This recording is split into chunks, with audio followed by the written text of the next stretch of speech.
All right, Skeeter Wyatt here, another edition of the Mullet Diaries. We got the special Christmas edition. And right now we got this badass GMC Sprint behind us. What's your name, brother? Tom Sutton. Tom Sutton. All right, Skeeter Wyatt here, and we got, what can be considered a luxury car, but there's some special details about it that we might need to know about. What's your name, brother? Mike Sherman. Mike Sherman. All right, Skeeter Wyatt here with a car that's a little bit too classy for me to be standing next to, but we're going to do it anyway. What's your name, brother? Chip. Chip. All right, Skeeter Wyatt here. We got a bit of a confusing car next to me right here, but what's your name, brother? Jody Brown. Jody Brown. All right, Skeeter Wyatt here. You can see we got this jacked up pick-em-up truck behind me. This damn thing's like twice the height of me. What's your name, brother? James.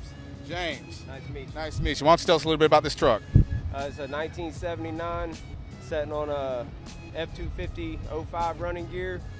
Took me 3.5 years to build it. Got a 460 big block. That's about it. It's a GMC Sprint in 1971. It's an SP, which is like the SS and the El Caminos, but it's an SP, which stands for Super Sport. It was a plain old white car when I started, and I had a friend that was into Fords. He says, well, we could put a supercharger on it. So we started with a supercharger, rebuilt the transmission, the rear end. It's all set up. We'll turn 12s in the corner, and it's just a hot Lincoln. It's a 1957 Corvette, 283, 245, dual carter WCFBs. My parents bought it in 1967. They eloped in it. Been in the family for 55 years. This ride is a 1969 Chevrolet Corvette. 69. Nice. Yeah, my grandpa bought it brand new at Furman Chevrolet in Tampa. All right. And he gave it to me when he passed away in 1989. And I didn't drive it until 2001. How big of a lift did you say you put on this? I'm thinking it's like a 6-inch lift, but the swapping of the frame added a little more. Add a little more. Listen, I usually tell the girls I can give them 6 inches too, but I usually don't come out way more than that. You know what I mean? Well, 6 inches is like that, right? Well, yeah. Hey, come on, brother. Don't be embarrassed to Skeeter Wyatt out here. Listen, I got 9 kids with 8 different women. It's enough to get the job done. All right. Now you ain't got no weight in the back of this thing. Do some burnouts. Oh, yeah. You'll sit there and burn the tires off if you want to. Hell yeah. Let me ask you this. You got about 6,000 miles on this car. About how much of the miles are you burning them tires down the street? I try to keep it pretty safe because they're expensive. Well, I could appreciate that. Trust me, my bank account's getting a little low. Now let me ask you this. You started with the supercharger. You sound like a man that has his priorities in order. So why don't you tell us a little bit about that supercharger, how much power the engine's making now? The engine's making about 450 horsepower, which sounds tame to the new cars they got, but this started out with like 280 horsepower. So it's jacked up pretty good. It's jacked up, just like Skeeter Wyatt likes it. You know what I mean? Now, I know you said your parents eloped in this car. What about you, brother? No, this survived 2 divorces. My parents and then mine. The plot thickens. See that? See, we don't just end it with the marriage. You know what I'm saying? We go through divorce. See, that's why Skeeter Wyatt don't never get married. I got 9 kids with 8 different women, not a single ring between them. You know what I mean? I like your style. Yeah, I bet you do, brother. Well, it was during a hurricane, and I was coming home, and the wiper blade came off. So Damn. I was driving, trying to look out the passenger side, but the driver window, it didn't have any wiper on it. Now, let me ask you this. Why are you driving this car out in a hurricane, brother? What's going on? What happened to your life? It's coming home from work. You know, Amazon don't let you go home until you're done working, no matter if you got a hurricane or not. I'm going to send a letter to Jeff Bezos, let him know we can't be riding these classics out in hurricanes. You know what I'm saying? That's right. So yeah, get it figured out. How much horsepower are we making? I have no clue. Get this guy over here. What's going on, man? How much horsepower is this thing making? I say probably around 400. About 400 horsepower? How much torque? You know you got to be making some torque to turn these big-ass tires around. A little over 400 probably. A little bit over 400. So you sound like somebody in the grudge racing world where you're undershooting all the numbers. Because I'm going to tell you right now, horsepower and torque's got to be a lot more than 400 on this thing. But now let me ask you this. We got a truck bed in the back. All right, I always got to ask anybody that's got a truck bed, how many trailer park heifers can you fit in the back of this thing? How many what now? Trailer park heifers. I don't know. I never tried. You never tried? I need to try. You want me to give you a hand with that? Yeah. Hell yeah, let's do it. All right. Whispering Pines Trailer Park. You meet me later on tonight, 6 p.m. They're going to be out there, brother. We're going to see how much we can fit back there. What about the interior? Any work you did to the interior? No, it's all stock interior. Okay. Is that because you're a classy individual? Yeah, sure. You see my champagne bottles in the car. And And my man's got champagne bottles. Look, I'm usually not a fan of drinking and driving. That's a lie. But, my man, he's classy. Usually I'm like a PBR guy when I drink and drive. This guy's got some champagne, so. What else for a Lincoln? That's true. That's very true. I can't argue with your logic, sir. Man, factory specs. You got AC in this thing? No. Man.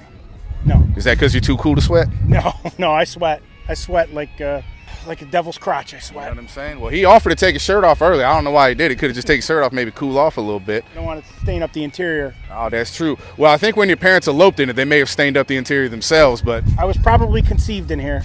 Probably conceived in here. Well, this is the first time I've interviewed somebody where they're being conceived in the car that we're talking about. So congratulations. If I had a sticker, I'd give it to you. Thank you. You know what I mean? But what kind of engine we got in it? You have a Boxster engine, a flat 6 air-cooled engine, 110 horsepower. 110 horsepower, flat 6. You're missing a couple cylinders, brother. Yeah, no, 6 is good. Dang. 6 is good. But 8 is better, but we'll let it slide this 8 time. is better. I couldn't keep it on the ground if I had an 8 in here. That's true. You'd be popping wheelies everywhere, brother. You'd be looking like a lowrider, man, just bouncing and popping, man. It'd be crazy. You know it. Hell yeah. That's right. Now, let me ask you this. I didn't get a chance to look all the way around it. You got a nutsack hanging off the back of this thing? I do not. You do not? No, I do not. Let me ask you something. What's up with these new school truck guys and the ball sacks hanging off the back, man? Because they ain't got no balls in their pants. They got to put it on their truck. That's a call out to all you new school guys out there. You ain't got no balls, you got to put them on the truck. You know what I'm saying?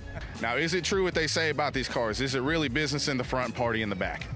I call it business in the back because I go to Lowe's and haul up lumber, mulch, everything else in the back of it. It's fun in the front and business in the back. Well, I got you. Well, listen, Skeeter Wyatt also does his business in the back. You know what I'm saying? Now, let me ask you this. I got a 1978 Chevrolet Camaro Type LT with the Mullet drive 305. You think you beat that in the race? Well, I don't want to say yes, and I don't want to say no. I'd have to see the car. Well, I'll tell you right now, your thing running 12s, bro, need to shave a couple seconds off. You know what I'm saying? I'm undefeated. So I don't know if 1250s will get it. You know what I mean? Probably not. Probably not. Exactly. Everybody I challenge always backs out of the races, brother. I can't find nobody to race me anymore. Brother, what kind of tunes we blasting in this thing? I like the old 60s surfers music, but I also listen to anything from Jelly Roll to Kid Rock. I like it all. Oh, Kid Rock. Again, now you speak my language. No Hall & Oates? You You know what I mean? haven't heard Jelly Roll? I may or may not have. Maybe I got to take some notes, brother. You gotta listen to Jelly Roll. He does songs with Kid Rock. He does them with Brantley Gilbert. It's like a country rapper. He's good. Oh, man, that sounds terrible, but maybe I'll give it a shot. And I took it up there on the beach, and everybody got stuck except for me because the engine's in the rear. So I had enough weight on the rear to keep going. But everybody around me was getting stuck, and they were asking me to pull them out. I said, I can't pull you out in this car. You just got to find somebody else. My man was on the beach, and he literally told him to go pound sand. That's great. Yes. That's great. Another little stereotype about guys with lifted trucks, man. They say you guys got small peckers. Is that true? That is very true. That is very true. Man. We hung like a Tootsie Roll over here. Right. You know what I mean? So apparently he says I need one of these now. He was making fun of me earlier. You know what I mean? I got a white 1978 Chevrolet Camaro Type LT with the Mullet drive 305. You think you beat that in a race? No.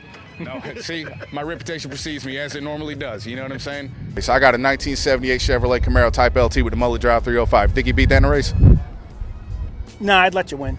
You let me win. Okay, brother. Yeah, that's the loser mentality right there. It's okay, brother. I know you don't want to step into the ring with the beast. You know what I mean? I don't want to mess with it. Nah, don't want to mess with it. Now, Now my wife will. Oh, what, in the Porsche, in the German car? Yeah, she'll take you on. Oh, get out of here, brother. We smacked y'all in WW2. I'll smack y'all here in 2022. You know what I'm saying? Don't be playing them games with me.